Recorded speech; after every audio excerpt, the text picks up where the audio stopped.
एक बार श्री सत्यभामा जी ने नारद जी के चरण पकड़े और कहा, प्रभु मेरे मन में एक बात है, पूछूं आपसे? उनका अवश्य पूछिए। बोले, जो बहुत प्राणों से भी अधिक प्रिय हो वो केवल हम ही को मिले, ऐसा कैसे हो सकता है? उनका शास्त्र प्रमाण, जो प्रिय वस्तु हो उसे दान कर दो तो कई गुना बढ़ करके मिलती है। उन्होंने वस्तु शब्द बोला, जो बहुत प्राणों से प्रिय हो और वो सदैव मेरे पास रहे वस्तु। तो उनका हमने शास्त्रों में, रचनाकारों में, महापुरुषों में ये बात देखी है कि वो कहते हैं कि यदि जो प्रिय वस्तु है उसका दान कर दिया जाए तो कई गुना बढ़कर मिलता है। अच्छा, क्योंकि भगवान सबके प्राण प्रिय है, रुक्मिणी जी के भी है, जाम्बवती जी के भी है, कालिंदी जी के भी है, और भी। तो सत्यभामा जी को लगता था निरंतर मेरे पास मेरे प्राण प्रिय, सबको लगेगा। तो उनका प्रभु फिर सबसे प्रिय श्री कृष्ण है। दान कर दो, सिद्धांत है। किसको दान करें? बोले, हम बाबा जी, इससे बढ़िया पात्र कहां मिलेगा, हम ही को दान कर दो। कहा ठीक।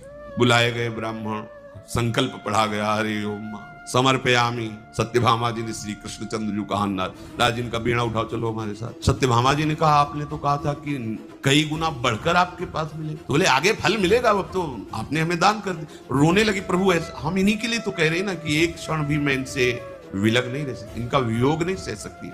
चरणों में गिर गए। अच्छा, तो फिर तुम ऐसा करो, इनके बराबर कुछ दे दो तो इनको हम छोड़ देंगे, वो चीजें ले लेंगे। इनके बराबर एक श्री कृष्ण, क्या इतना संपत्ति, एक श्री कृष्ण। अभी तराजू लाया, एक पल्ले में चढ़ा, जितनी संपत्ति कहोगे, द्वारिकाधीश की संपत्ति। अब वो पटरानिया है, कोई पूरा अधिकार है, इसी को हटाने के लिए लीला की। अब पूरा का पूरा सब, एक तरफ प्रभु, एक तरफ बड़ा तराजू करके स्वर्णाभूषण सब, रतन हीरा जवाहर। प्रभु की जो पटरानिया, उनके पास कोई कमी होगी। श्री कृष्ण का पल्ला तो नीचे ही जमा हुआ है, अभी उठा ही नहीं। अब होश उड़ गए कि अगर बराबर नहीं दे पाई तो नारद जी तो ले जाएंगे हमारे प्रभु को। रुक्मिणी जी के पास गए, चरणों को पकड़ा, बहन बड़ी गलती हो गई, हमने ऐसा ऐसा किया। अब बात तब बनेगी जब पलड़ा में समान वस्तु, आप भी अपने ये शवाभूषण, आपके भी प्रीतम है ना।